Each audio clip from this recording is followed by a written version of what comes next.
Tornado watch number 155. Northeastern Collin County in north central Texas, southeastern Grayson County in north central Texas, southern Salmon County in north central Texas, until 11 p.m. Central Daylight Time. At 10:03 p.m. Central Daylight Time, a severe thunderstorm was located over Anna, or 13 miles northeast of McKinney, moving east at 45 miles per hour. Hazard, hard-to-find hail. Statements and possible warnings. Stay tuned to more weather radio, commercial radio and television outlets, or internet sources for the latest severe weather information. This has been a thunderstorm.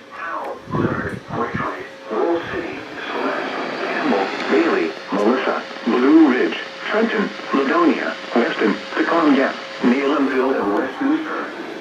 This includes Interstate 30 between mile markers 95 and 109. For your protection, get inside a sturdy structure and stay away from windows.